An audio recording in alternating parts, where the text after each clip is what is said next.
Assalamualaikum warahmatullahi wabarakatuh. Perkenalkan, nama saya Muhammad dari kelas Broadcasting 3C, jurusan Ilmu Komunikasi, UIN Sultan Syarif Qasim Riau.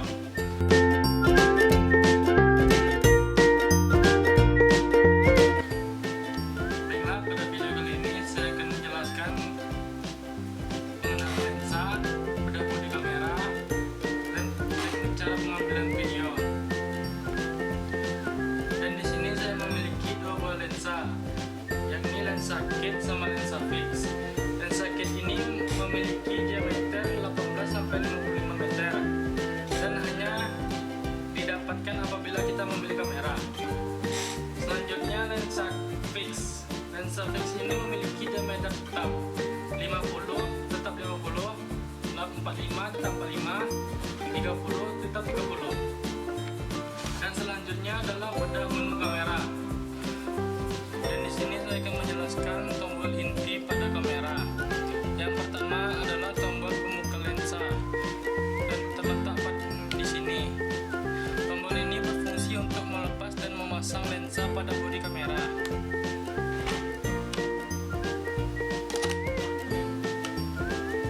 Selanjutnya adalah tombol flash. Tombol flash ini terletak di bagian kiri pada bodi kamera. Tombol ini digunakan untuk membuka lampu flash pada kamera. Tombol ini berfungsi untuk bila kamera dalam keadaan menyala atau standby.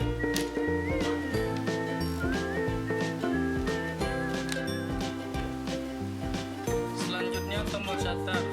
Tombol shutter ini adalah tombol untuk pengambilan gambar sekaligus tombol untuk memfokuskan gambar di kamera.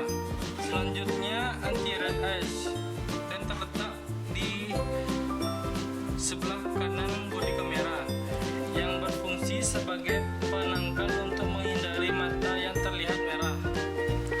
Selanjutnya tombol review dan terletak di bagian bawah depan kamera. Tombol ini gunanya untuk melihat hasil foto pada LCD kamera. Selanjutnya tombol delete yang terletak pada samping tombol review yang berfungsi untuk menghapus hasil foto dan data lainnya pada dalam kamera. Selanjutnya tombol navigasi. Tombol navigasi ini terletak di atas tombol review dan tombol delete yang berfungsi untuk membantu Anda mengendalikan program dalam kamera termasuk menggeser pilihan pada menu kamera. Tidak semua kamera memiliki bentuk tombol navigasi yang sama. Ada berupa scroll, analog, dan tombol 4 arah. Selanjutnya tombol AV. Tombol AV ini terletak di atas tombol navigasi. Tombol ini berfungsi untuk mengatur bukaan diafragma ataupun aperture. Dan selanjutnya tombol zoom. Tombol zoom ini terletak di atas bagian depan kamera sebelah bagian kanan. Tombol zoom ini berfungsi untuk memperbesar hasil foto dan juga untuk memperdekat jarak objek jika Anda mengaktifkan mode live view saat memotret. Selanjutnya tombol live view dan terletak di samping kiri tombol zoom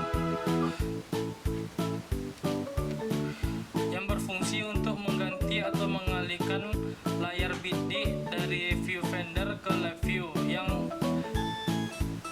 tampil pada layar LCD. Selanjutnya viewfinder. Viewfinder ini terletak di sebelah kiri tombol live view. Viewfinder adalah jendela bidik yang digunakan untuk melihat objek saat memotret. Pada viewfinder ini kita bisa melihat titik fokus dan informasi lainnya seperti light meter, nilai shutter speed, aperture, ISO, dan metering. Selanjutnya tombol menu dan tombol info. Tombol ini terletak di sebelah kiri viewfinder. Tombol ini menuju pengaturan utama pada kamera. Sedangkan tombol info untuk mengetahui informasi data termasuk informasi foto-foto yang telah kita ambil.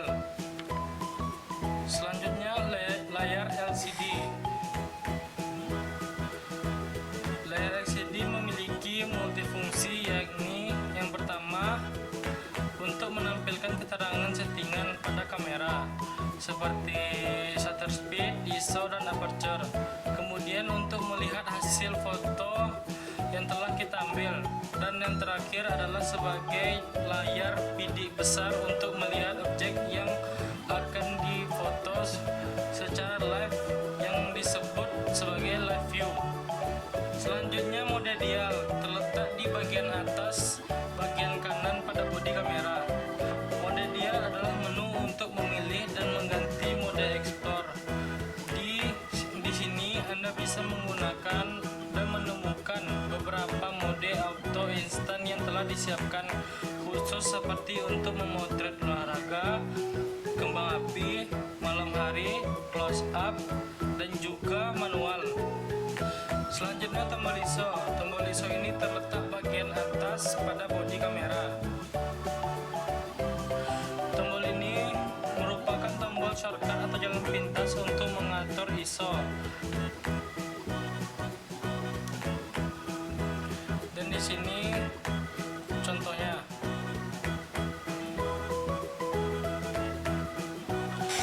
Dan yang terakhir adalah tombol on off. Tombol on off ini terletak di bagian atas pada bodi kamera. Tombol ini berfungsi untuk menghidupkan dan mematikan kamera.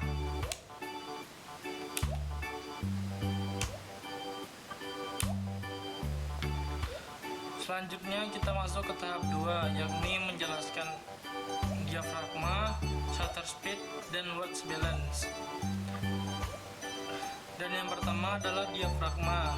Diafragma adalah komponen dari lensa kamera yang berfungsi untuk mengatur intensitas cahaya yang masuk. Dan pengaturan diafragma terletak pada di LCD pada kamera. Semakin kecil angkanya, semakin besar pula pembukaan cahayanya.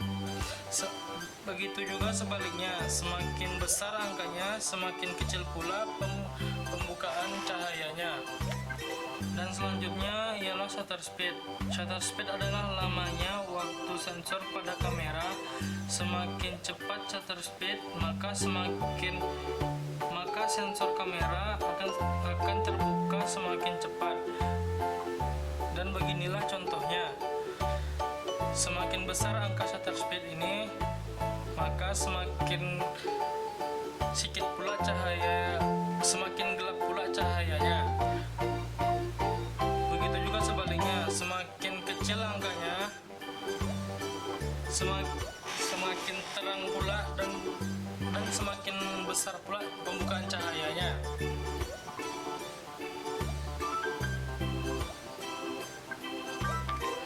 Dan yang terakhir adalah white balance. White balance adalah fungsi untuk membuat hal-hal berwarna putih, tampak putih dalam fotografi dengan mengkompresisasi pengaruh warna cahaya yang di bawah lingkaran pengambilan gambar. Cahaya yang berbeda memiliki warna dan karakteristik yang berbeda juga. White balance terletak pada tombol navigasi bagian atas. Dan beginilah gambarannya. Dan di sini ada beberapa ikon yang telah disediakan oleh kamera.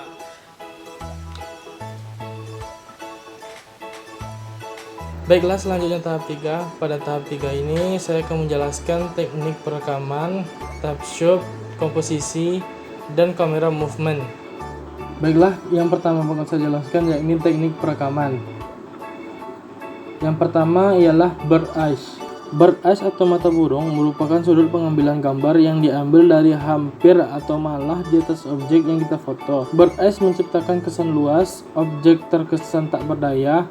Pengamat akan merasa berkuasa dalam melihat foto atau video. Selanjutnya, high angle.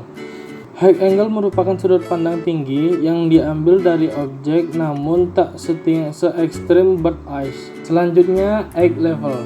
Sudut eye level dibuat sejajar dengan mata atau objek yang dibidik. Posisi kamera tidak semiring ke atas namun ke bawah. Selanjutnya, low angle. Sudut pandang ini berada di bawah kepala objek. Posisi kamera akan selalu miring ke atas, namun muka objek masih bisa terlihat. Kesan ini terlihat kokoh besar, dan kuat. Selanjutnya, frog eyes. Frog eyes merupakan sudut pandang kamera terendah, biasa disebut sudut pandang mata katak. Frog eyes diambil dari sudut paling bawah, bahkan hampir menyentuh tanah atau lantai. Kesan ini terlihat sempit dan objek terlihat kuat, besar, dan kokoh. Yang kedua yakni tipe shot, yakni tipe-tipe pengesyutan. Yang pertama ialah extreme long shot. Extreme long shot menunjukkan lokasi kejadian tanpa harus memperlihatkan subjek dengan jelas. Selanjutnya long shot. Long shot menunjukkan subjek dengan lingkungannya. Selanjutnya full shot. Full shot bertujuan memperlihatkan subjek dengan apa yang dilakukannya. Selanjutnya knee shot. Knee shot memperlihatkan aktivitas subjek dari lutut ke atas. Selanjutnya medium shot. Medium shot memperlihatkan aktivitas subjek dari pinggang ke atas.